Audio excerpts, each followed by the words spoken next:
All right, it's 5 o'clock. Are you ready to go? Yeah, Awesome. Okay. let's go. All right. So, welcome everyone. We are doing another space today, but this time we're talking about the Hyperverse, which we announced yesterday. If you missed the announcement, you can check out the tweet on the Twitter space, and it has the announcement there. But we'll also be unpacking that today. So, I'm going to go ahead and really quickly introduce myself. My name is Samina, and I'm the developer advocate at Decentology. My job is primarily to help bring Web2 developers into Web3. So I hold things like Twitter Spaces and do different blog posts and educational content to help you all onboard into Web3. Nick, go ahead. Hi, I'm Nick Kalyani. I'm the co-founder and CEO of Decentology, and I just love developers, and I love helping Web2 developers in particular get going with Web3. Really excited to speak today about Hyperverse and tell you all about it and all the exciting stuff we have planned.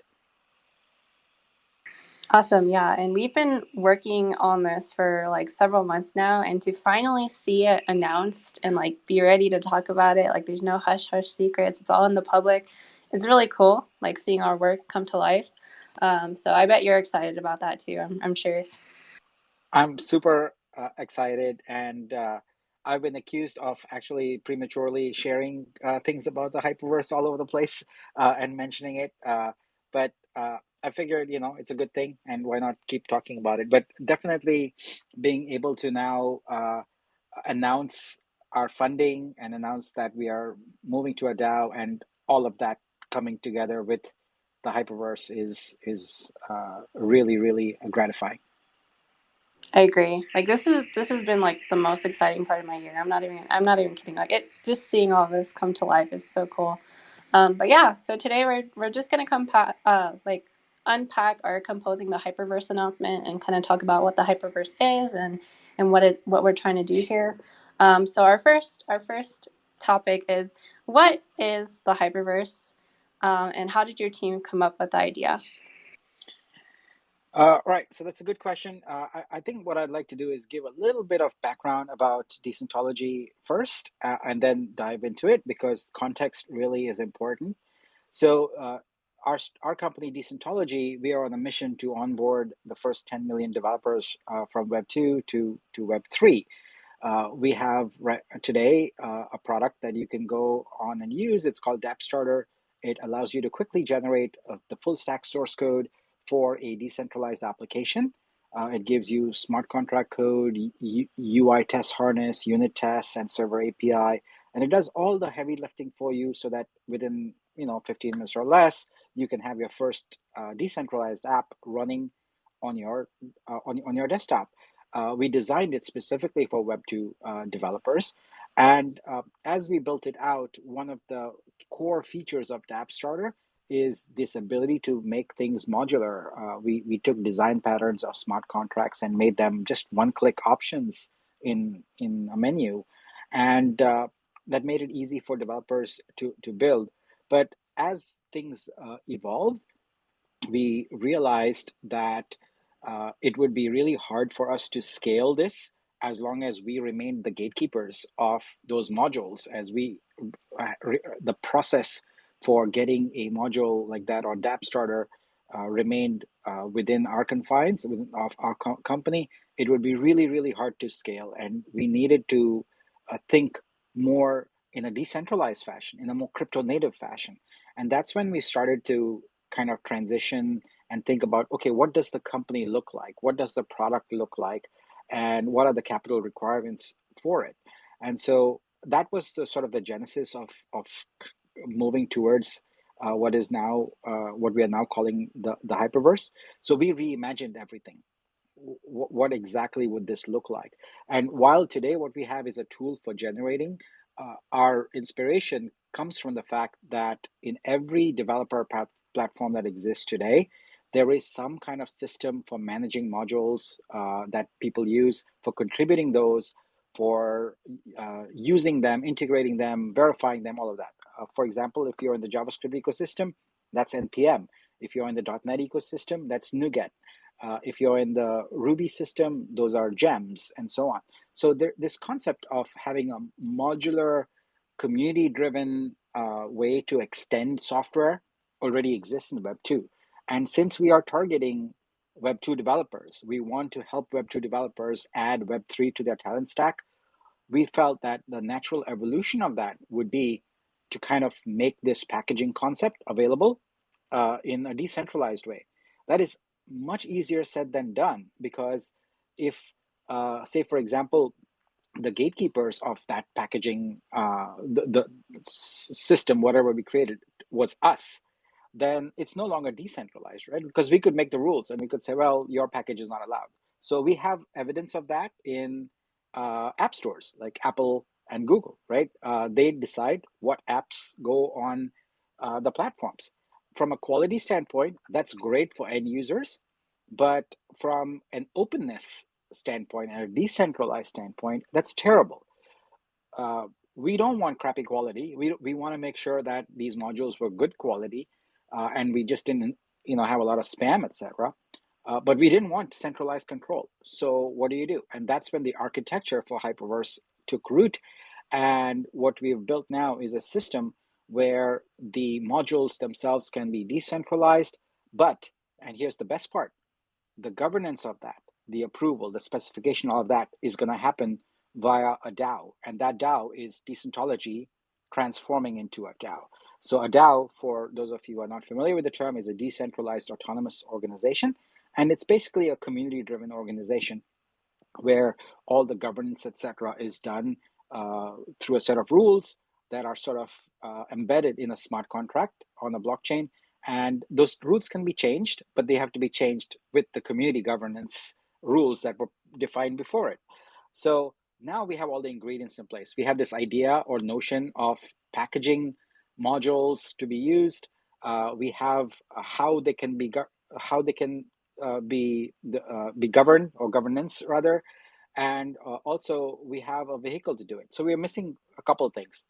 The capital. In order to do something like this, it requires you to scale up very, very fast.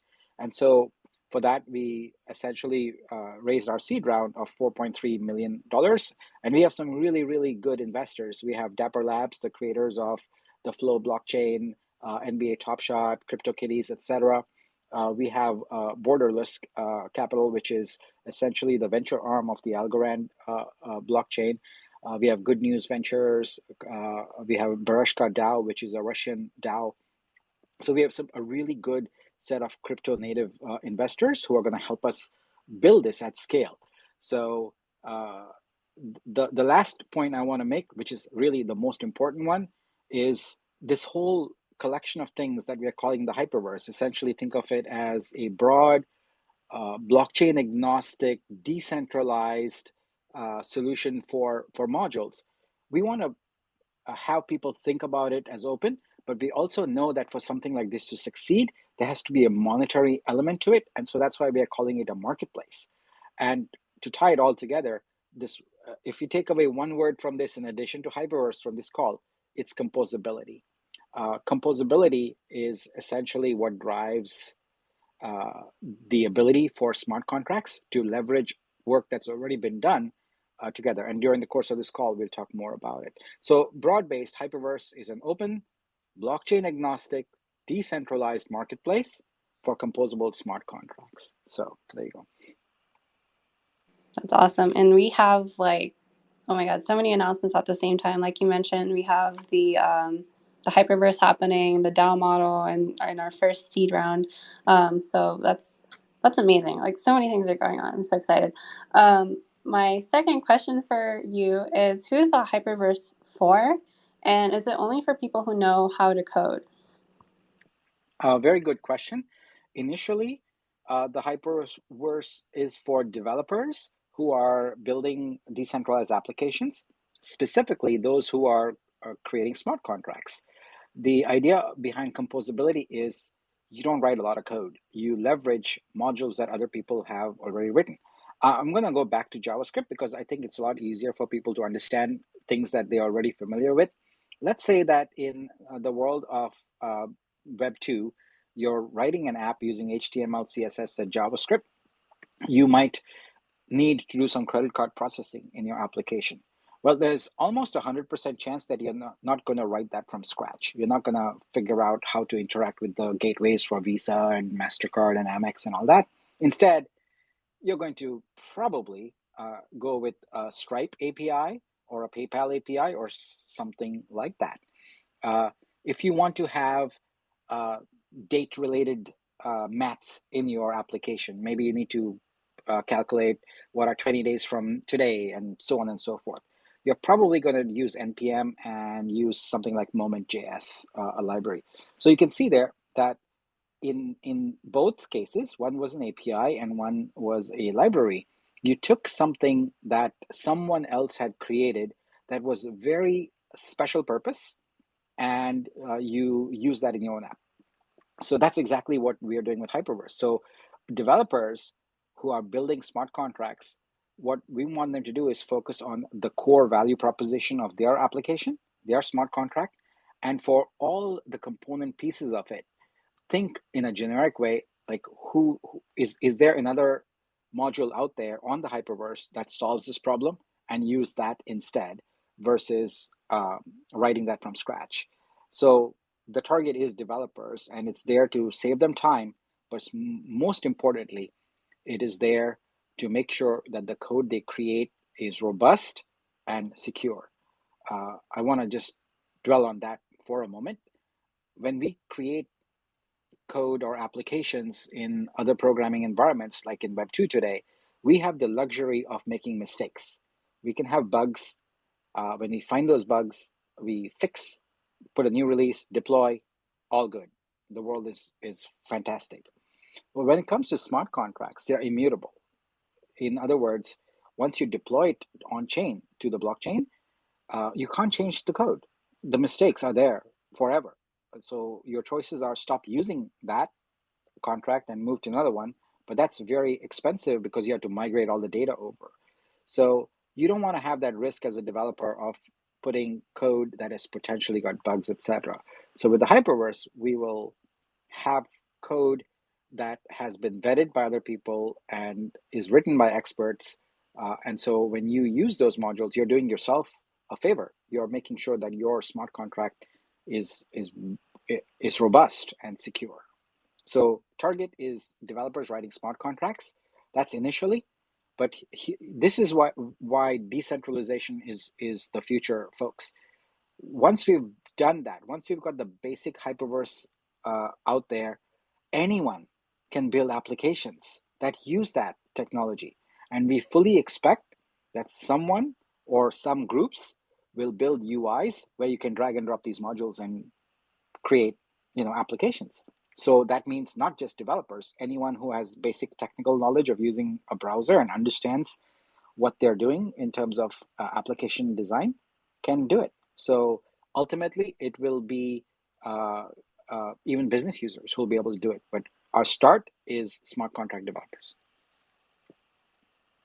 Awesome. And we kind of touched on a couple of the problems that the Hyperverse is solving and what the smart contracts do.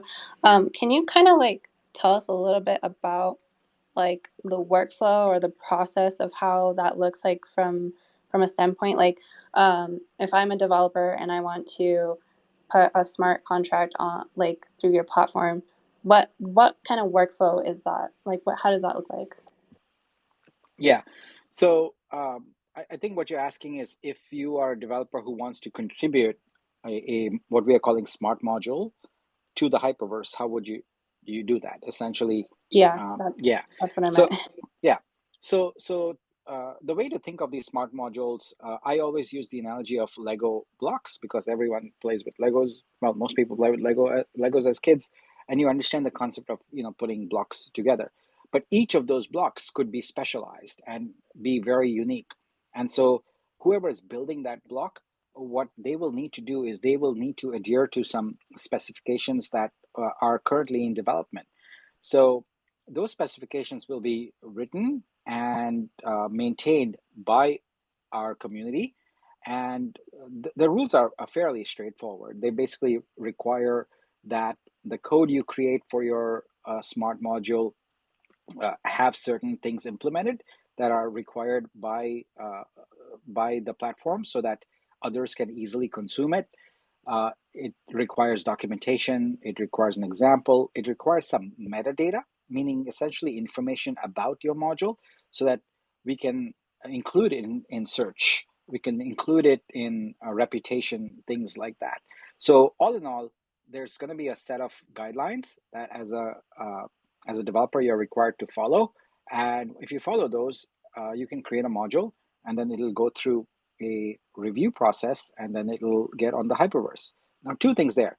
There'll be a fair degree of automation, not initially, but eventually around the creation of that smart module. So in terms of making sure that you've got everything that is needed, verifying that, packaging it up for you, etc., will be automated in the near to middle term. And the review process, that's where it's important to note that I started off by saying that this is all about being decentralized. If you have a review process, that's going to be terrible. That's centralized. So what we're going to do is take a sort of a hybrid approach to it. So eventually, the review process is going to be driven by the community, where it's essentially, I'm going to use the term crowdsourced, if you will, but approved members of the community would be able to audit. We call them auditors. Would be able to audit the code and approve it. Then they will hand it off to registrars who have the ability to essentially enable that module onto the Hyperverse. But we don't have all of that right away.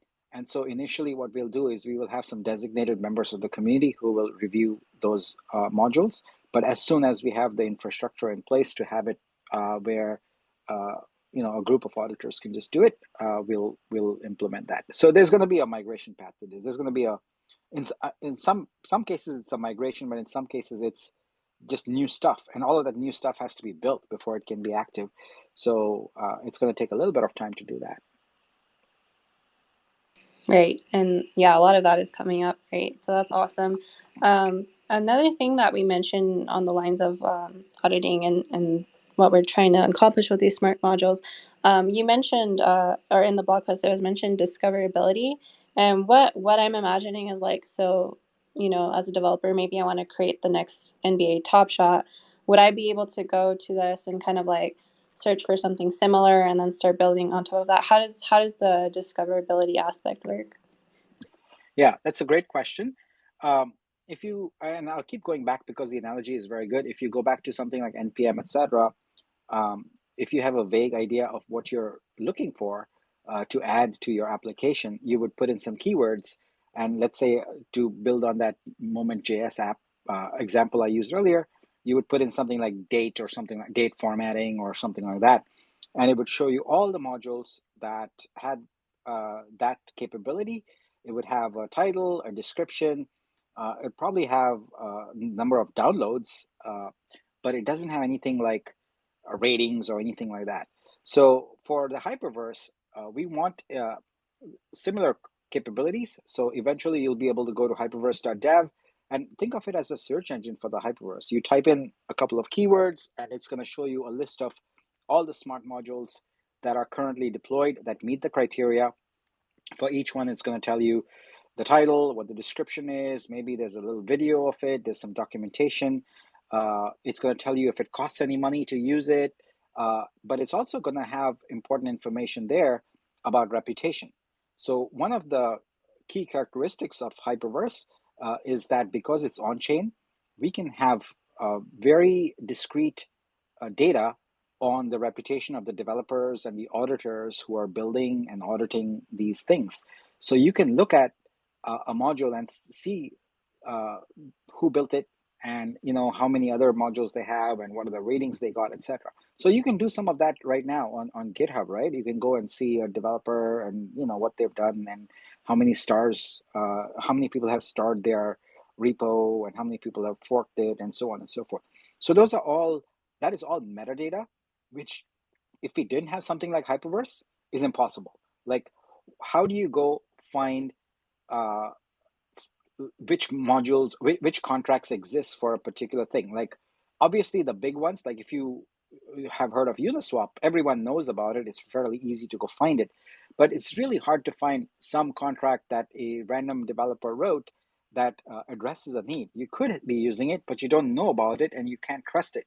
So with our search capability, you will have all those answers. You'll be able to find it. You'll be able to connect it with your smart contract. But before that, you can look at the metadata and make a decision on, is this the right thing for me or not. So search is a very big part of Hyperverse, and uh, that follows the search results are discovery. So you can even discover interesting modules that you didn't know existed. That's super awesome and I think that's very unique. And I think yeah, I also think it's very needed. Like, I haven't seen something like that in Web3 yet. Maybe I haven't searched far and wide enough, but yeah, I definitely think that's going to change the way people kind of develop in this space. My next kind of question is like, so we kind of talked about incentivizing users to create smart modules. How is this whole like monetization going to work? Like, how are these users going to be rewarded for using them or for creating them? Like, how does that kind of look like? Yeah. So there, the Hyperverse module architecture, as we are envisioning it right now, brings two very important characteristics to smart contracts that don't exist, at least in a reusable fashion today. The first is monetization, and the second is insurance. So for every smart module that a developer creates and deploys to the Hyperverse, that developer will have a choice on if they want to monetize their module or they want to keep it free. There are certain modules that would remain free because it makes no sense to charge for them because no one would be willing to pay for them. That class of modules is probably best described as utility modules. They just do some really basic things, but they are necessary. But it is more of a convenience for someone to use it versus building it themselves, versus it being something really well architected, well thought out that is provides a high value to the user. So the developer creating these modules has to decide, is this a high value module or not? And if it is, they then have a choice they can make. Assuming that they don't want it to be free, they can make a choice of, currently we are thinking of three models. The first model is if you use it, you pay once and you're done. You can use it forever. So that's one model. The other model is whenever a transaction occurs in that module, there's a flat fee that is automatically paid by the caller smart contract, and that flat fee is automatically diverted to the DAO treasury, from where the rules will determine how that gets split up. So this is all happening in real time. There is no monthly subscription or anything like that. You call a transaction, you send your payment along with it, and that payment is automatically distributed to everyone who needs to get paid. Ostensibly, that would be the developer, the DAO, and others participating in that module. So that's the second model. And the third model is, and I think this is the model where developers are going to find the most interest. It is a model where if the transaction has a monetary value associated with it, then the developer would extract a percentage of that monetary value as a fee. So think about a smart module you've created that mints some exquisite generative art-based NFT or whatever, and someone is selling it for $100, and you've set your percentage there for your fee to be around 3%. So that means you get $3. Now, imagine that that is a very popular smart module, and it runs 10,000 times a day. Well, that's $30,000 per day you could make. But not all modules are going to be that popular, but some of them will be very popular. But here's the beauty of it, Samina. Whatever the developer decides, they can change it depending on their needs. So they can go and say that, well, for the next week, this module is going to be free. They can change the percentage. They can do A/B testing, and like, let's try doing 1%. Let's try doing 5% and see what happens.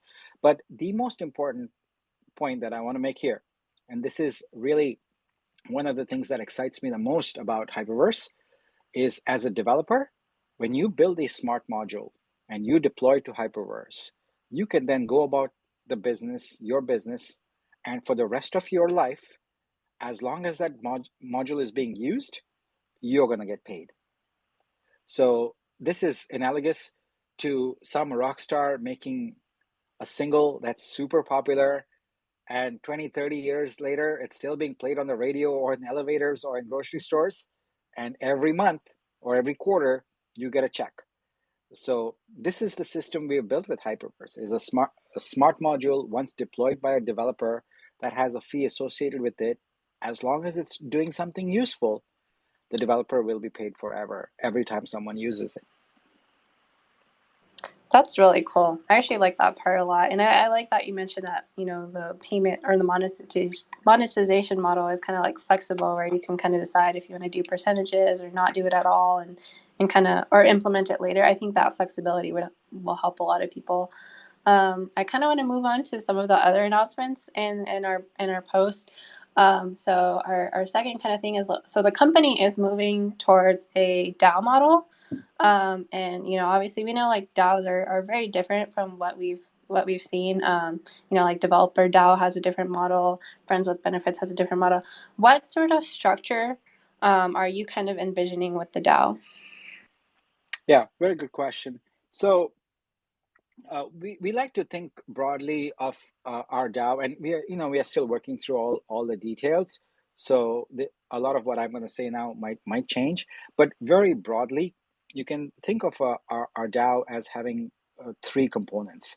The first component is all the governance and working groups associated with actually managing the hyperverse, the specifications, the core software. So one way to think of that component of the DAO is like a traditional open source project. A traditional open source project of scale, like has success, will have teams, different people work on different things. There might be core developers, there might be testers, there might be designers, etc. So that is a part of the hyperverse, that they work on that aspect of it. The other aspect, the other part of the DAO would be one that deals with the strategy, with the longer term strategy of the DAO. How will it be managed? How will the fees be distributed? What will the capital be used for? How will bounties be created to incentivize other developers to build? So all the core high level governance of it, that's the strategic component of it. And the third part is we still have this mission of onboarding the next 10 million Web2 developers to Web3. So that component will essentially be called the Hyperverse Academy. And under that umbrella is going to be boot camps, webinars, hackathons, partnerships with educational institutions, learning, building tools that help learn. All of that goes in there. So those are three broad areas, but like I said, we are still working through all the details, but conceptually, those make sense. Those are what's needed in our DAO. I like that. There's a lot of room to get involved. Like I don't envision us just having developers, which I really like. Yep. I've seen Yeah. that happen in some DAOs. So yeah, and that was my next question: is what is the Hyperverse Academy? So we kind of covered that. Do we know when the Hyperverse Academy will launch yet? Yeah, well, so it's I would say it's already launched in the sense that we are already doing events. In fact, there's a hackathon currently going on. We did a boot camp called Fast Forward.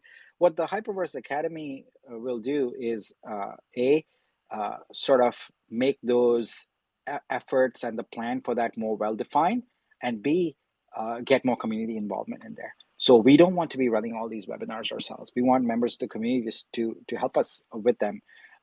We don't want to be the only people making development tools for the hyperverse. So we want other people to participate and have third-party tools in there. The key thing, Samina, is everything we want to do is very open and involve the community. This is all about getting more people to help. I just want to take a moment to talk a little bit about sort of open source philosophy, because that's in my DNA. As you may know, my last most successful project was one called DNN, stands for .NET Nuke. It was an open source CMS in the Microsoft ecosystem, and it's still there. But we've at one point the community was around 500,000 developers worldwide. And a few things I learned in there is about this abundance mentality. One of the phrases we use in open source quite a bit is a rising tide lifts all boats. And so as we look at the DAO and we look at the Hyperverse Academy, we have that thought process as the foundational level. We want to involve the community as much as possible, because as more people participate in the DAO and more people are successful, we are all successful as a collective, as a DAO, and we want to spread uh, we want to spread knowledge, we want to spread joy, we want to spread the wealth, we want to make everyone really be part of this amazing journey that is called Web3. And Hyperverse Academy is, you can think of it as a vehicle by which we will spread the knowledge. We will be embracing all kinds of organizations, etc., and helping them participate in this journey. I love that, and definitely in Web3. Every time I see like a tweet about Web3 or like leadership in Web3, it's always like they emphasize community over revenue and other things that we've traditionally seen, or other company structures. So that's awesome. I think I'm most looking forward to the Hyperverse Academy. I think that's where I will probably be most involved. So looking forward to that. I wanted to ask, so as a user today, if I wanted to get involved with the Hyperverse, where do I go? Like, how do I start? Yeah, that's a really good question. I'll just be candid with you and say that we are still getting our act together in a lot of ways. We are forming the community. We are trying to get our working groups all organized. We currently have one working group already meeting regularly. We're still finding our footing there. But the best place to go is to our Discord, which is discord.gg/Decentology. In short order, as our DAO plans are getting formulated, we will start having community calls. We will start getting organized, and we will start actually forming these working groups. So I can't promise you that if you go there today that there's going to be lots of action around the working groups yet, but that's coming very fast. We have a lot of people working on this, but we'd love to have you in our community to come chat, ask questions, share your ideas, and really say hello, so we know who you are, and that you are interested in participating in this journey.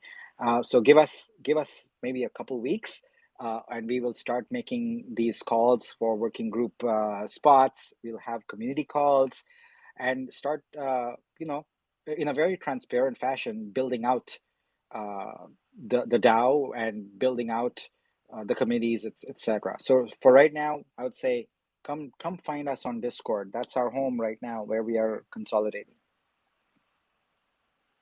Awesome. And what are some upcoming projects and events coming up from the Hyperverse? What should we look forward to?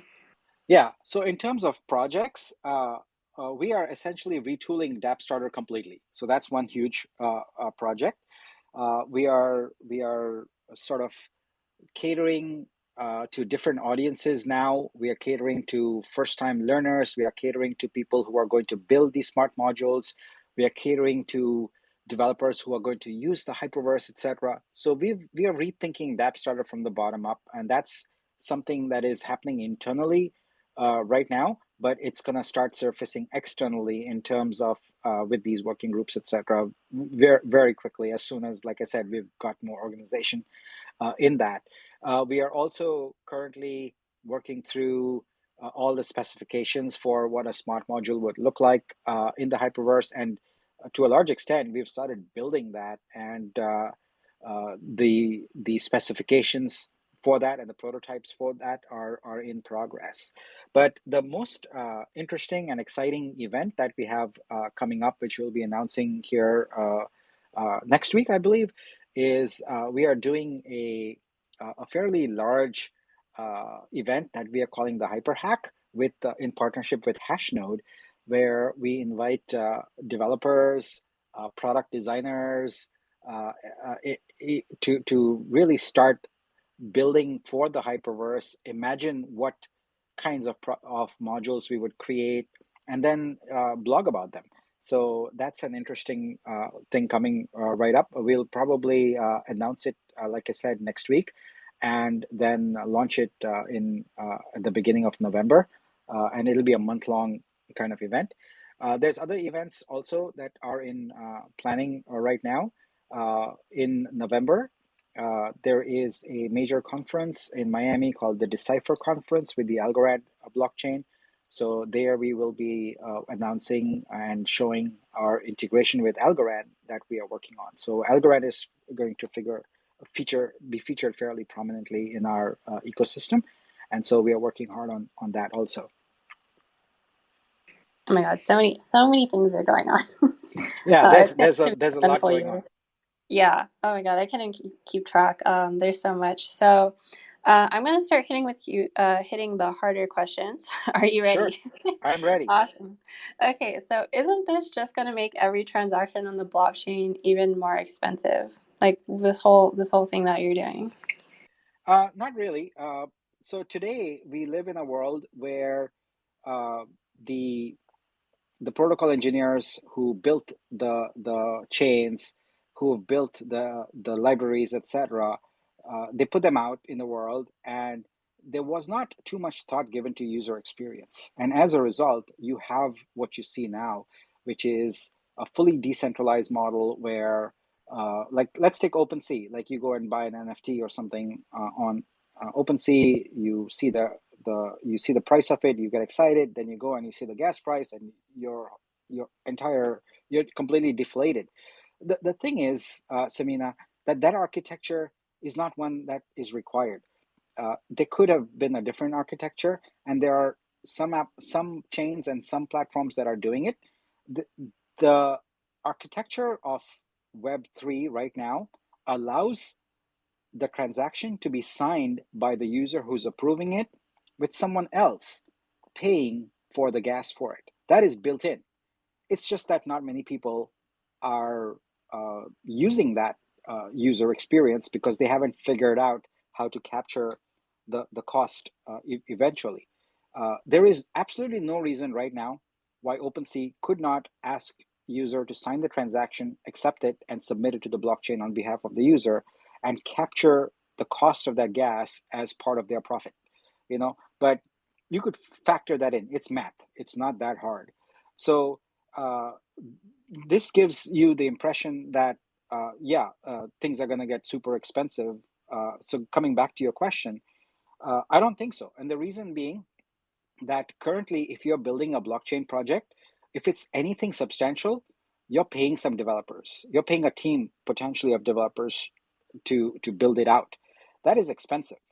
When you do it with Hyperverse, those costs are reduced by, I don't know, 80 to 90%, because all you really need is a developer or two to kind of compose your application using modules that are already there on chain. It becomes much, much simpler. You don't need to have the level of skill and experience and the number of developers to build this out. So that's one thing. So that cost is then transferred to a per transaction cost. So if we take this model that I just described, where the application owner pays for the gas and pays for the fees, then the problem is solved. It'll actually be the opposite. For users, it will be cheaper, because now, instead of them paying for the gas fees, etc., the application owner can pay for it. You've seen evidence of this and how well it works with NBA Top Shot, for example, where sort of the transaction fees are absorbed, they're part of the transaction. There's no reason why we couldn't do that in other applications also. The technology exists, it's just not used very well. And one of the things we want to do with the Hyperverse is also help promote best practices for user experience, because unfortunately, user growth in Web3 is stifled because the things that were the UI or the UX that were used by protocol engineers as they were developing this stuff have now become mainstream. That is an accident. That should not have happened. The UX should have been more properly thought out, and it is now. It is happening in real time, but unfortunately, a lot of us are on the bleeding edge and are experiencing that. So the response to the cost question is that a it is potentially going to be cheaper, and b uh, the application can absorb the cost, and also uh, because developers who are doing this can decide what the cost structure is. It's not necessary that something will cost more. It could be free. Like I would put a module out there and make it free, and then that's okay. Yeah. Thank you for clarifying that. Yeah, that makes a lot more sense. And Nick, I think this whole idea is super brilliant. This is like I feel like this is really revolutionary for Web3. But why do you think that nobody out there is doing something similar? Is there like another company or entity in Web3 right now doing something? Is there competition in this idea that you have? So right now, in terms of tool sets to help developers build and deploy things very quickly, I believe there's many of those and many coming up every day. Uh, but the hyperverse, the way it is imagined right now at scale, no one we have spoken to, none of the investors who are very active in this space have seen anything like this, which is why they've invested. It is very unique and innovative in that sense.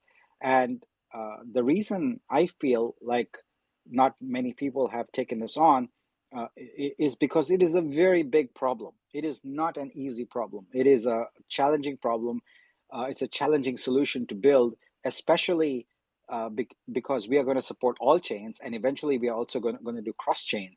So that's a very bold and big vision, and it requires you to do what we are doing. It requires you to, from the bottom up, reimagine your company as a DAO, because otherwise it is impossible for this to exist. You cannot have one organization own this. This has to be owned by everybody. That's the only way it can work, and we are prepared to do that. We have not only prepared to do that, we have done it. We are now moving in that direction and creating this. So in terms of competition, really, there is no incentive for anybody to compete. They should just collaborate with us, because we are not doing this as a mechanism by which our company can make profit. It's a way for us to add to the capabilities of Web3 as a large decentralized community. So I I don't see any incentive for someone to compete, because there's no value there. They can instead add value by collaborating and help with this community and helping it grow together. Awesome. And I love that. Like, it's just like a community built kind of project for the community. It's not just like so that the people or the founders at the top or whatever could become millionaires at some point. That's awesome. What makes your team the right team for this? Well, they're a kick-ass team. I mean, that's the easiest and obvious answer. Uh, but more seriously, we've been through a lot in terms of understanding how blockchain agnostic uh, code generation works. With DAppStarter, we've done that for the better part of a year now. We've had thousands of projects generated using our platform, and we understand what it takes to create interfaces, etc., to make this modularity work on scale. I personally have a fair bit of experience in that, because, as I was alluding to the project earlier, DNN, we built a similar architecture like this for Web2. We created a module-based extensible CMS. We created a store, and in fact, that store is still active. And thousands of developers build modules and sell them on that store, or give them away on the marketplace there. So I know what it takes to create something that is blockchain agnostic, decentralized, a marketplace where things can plug in and work, can be upgraded, can scale, can be supported, all of that. So there's a special set of skills required for that. And then, of course, the knowledge of the actual smart contracts, the detail of that language. Take Flow as an example. We are by far the most proficient team outside of Flow themselves on how to build on Flow. We've got Jacob, Morgan, Gel, all working on this code and really doing some fairly complicated things with it. I think that it comes down to competency. That's one. It comes down to vision. We have a very bold vision, and we are willing to act on it. And we have a really good set of investors who believe in that vision and are supporting that. And then community. While I would definitely say that our community is not as large as some other ecosystems, give us a little bit of time and you will see it explode.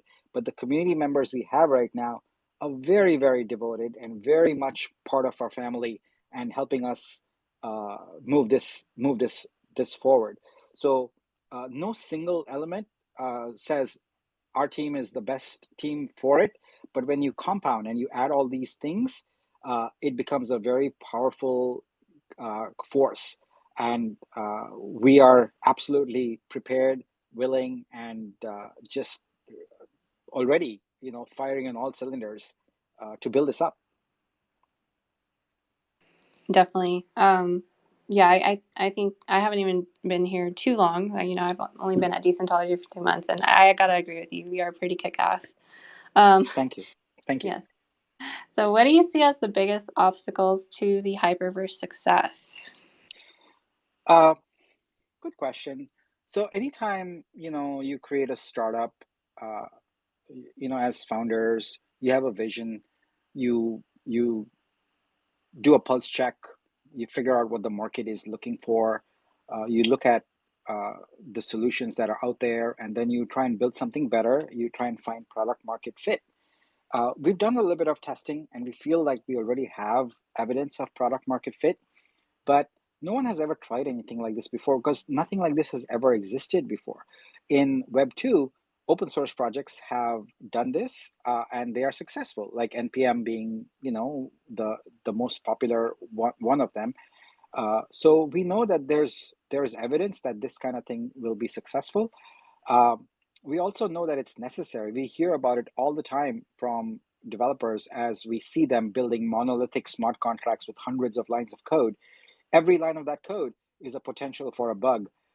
It's a potential for more gas costs, etc. And we are like, well, we can do a little better than that. So the primary obstacles I can think of are that we don't. I want to back up a little bit. Yesterday, we also presented this concept of a growth flywheel. So the growth flywheel requires Web 2 developers to learn about Web 3. It requires them to start building apps for Web 3. Some portion of them should be building smart modules. Others will be composing those smart modules to build apps. The flywheel, like a real life flywheel, requires energy and to overcome inertia. So one of the obstacles is how do you get that energy? Uh, because the flywheel isn't going to turn by itself. Developers aren't just going to come and start building smart modules and deploy them on Hyperverse out of the goodness of their heart. We need to light the spark. We need to provide that initial energy. And so one obstacle is that if we can't provide enough energy and enough to get that flywheel going on its own, then this could take way longer or even fail. I'll just be candid about it. But we have plans to provide that inertia, that energy, and the way we are going to do it is we are going to create lots of developer bounties. We are going to incentivize developers to build smart modules. That's one side of the equation. By the way, Scott Moore, the founder of Gitcoin, is one of the investors in this round, and we'll be using Gitcoin quite a bit. So that's one end of the equation. The other side of the equation is Hyperverse isn't going to succeed unless people building blockchain projects can see other projects using the Hyperverse. That will give them a sense of confidence that this can work and incentivize them to build. So on that side of the equation, what we are doing is actively working with the chains, identifying projects that are being built today, and partnering with them to help them build out their project on the Hyperverse. We, as in Decentology right now and the DAO later, are providing the engineering resources to help them get going. And as you may know right now, finding good blockchain engineering resources is very hard. So we are giving them access to a world-class blockchain engineering team. And in exchange, what we want them to do is consume the Hyperverse modules and use them in their project, which gives other projects confidence that this is going to work. So we are solving both sides of the equation and essentially making that flywheel go. It's very slow at the moment, but I promise you, check back with me in a couple months, and that flywheel will be racing. It will be flying, and flywheels, once you get them going, they just take off. So this is the most exciting part for us. This is, I think this is all very exciting. Like I said earlier, there's just so much going on, and I wanted, my final question for you today is, what are you looking forward to the most? I know earlier I mentioned that I'm looking forward to Hyperverse Academy because from my perspective, I really want developers in Web3 to have that resource, to have that place where they can go and ask questions and be able to learn about this. I haven't seen anything like that yet, and I kind of want that ecosystem, that educational ecosystem. That's what I'm looking forward to most. But what about you, Nick? What are you looking forward to? Yeah, well, I like to think small, and so for me, seeing 10,000 smart modules on Hyperverse, and thousands of projects being built using it, that would make me very happy. But yeah, I know we're not gonna get there right away. So really, honestly, the very first project that uses Hyperverse at scale, and for me, like that's it's got more than say 5,000 users. That to me means we've got things right. It's going. But really, ultimately, the success factor of this is community. Can we get a large enough community that is actually contributing? I go to Discord quite a bit to different communities, and I see large numbers there, but most of them are passive. I would much rather have 100 users in our community that are really active, really vested in in the success of the community and contributing, than having thousands and thousands of people that are just passive.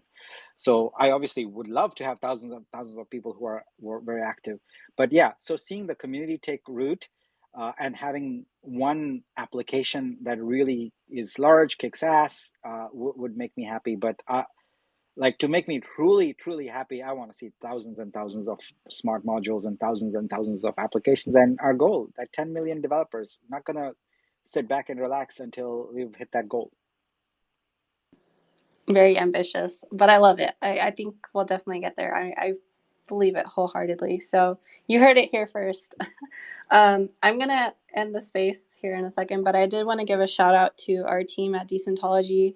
My God, we have kicked ass. I have been just watching like our engineers do so much work, so many meetings, so many like behind the scenes stuff that like countless hours per week. It's amazing to see all of this come out and having our articles and our blog posts finally come out, and like all of these events that we are about to have in the future, like this new journey we're about to embark on. Everything from our engineers to our marketers to our designers, all of y'all did amazing. I know some of y'all are in here, so shout out to you all. Y'all are just incredible, and I'm excited to be part of this team, and I'm looking forward to the future. So I'm gonna let you give your closing remarks, Nick. Yeah, so I want to build on that, Samina. Thank you. You're awesome. I love having you as part of our team. But yeah, all of you can have the grandest vision, but without the team to execute and realize that vision, that's gonna go nowhere very fast. So 1,000,000% kudos to our team. We have got an excellent and really committed team.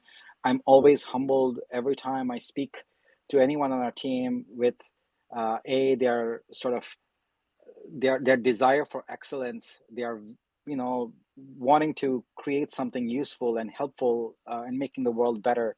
I just love that. So Hyperverse is first and foremost an idea, more than a thing, and that idea is about making Web3 more accessible to developers, making it easier for them to build, and by proxy, then making Web3 more accessible to millions and millions of mainstream users. Because if they have access to well done applications that are usable and robust and quick to build, then we will open up the promise of Web3 to the world. And so this idea will take root, and uh, I'm very, very excited about it. And I wake up every day and I cannot wait to work on things. I'm like, let's get quickly through my chai or whatever so I can get to work. And at night, I don't want to go to bed because I want to keep working. I just love what we are doing. So thank you, Samina. Thank you to the rest of the team, and thank you to everyone who's here. We are looking for your support to join our community and help move the needle on Web3. Thank you so much. Thank you. Can you still hear me? I had a bug. Yeah, I can hear you. Okay, awesome. Okay, cool. Sorry, Twitter Spaces bugs are great. So I do have to go now. I don't know if you want to host a Q&A on your own Twitter Space, or if you're hosting anything tonight. I'm not doing anything tonight, but will be in the course of a few days here doing regular AMAs about Hyperverse and about we do Web3 AMAs all the time anyway. So feel free to join our Discord, hit us up with questions. But for sure, before this week is up, I'll do an AMA on Hyperverse so people can come and ask more questions.